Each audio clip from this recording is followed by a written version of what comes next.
ഉണ്ട്. നമുക്കറിയാം കേരളത്തിൽ ഈ ആലപ്പുഴയിലുള്ള കൃപാസനം എന്ന് പറയുന്ന പത്രം അവിടെ നടക്കുന്നത് വലിയ രീതിക്കുള്ള അന്ധവിശ്വാസ പ്രചരണമാണ്.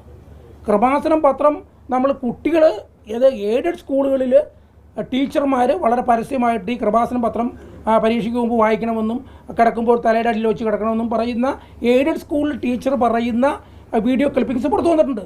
പക്ഷേ നമുക്ക് നിലവിലുള്ള നിയമം വെച്ചൊന്നും ചെയ്യാൻ കഴിയില്ല.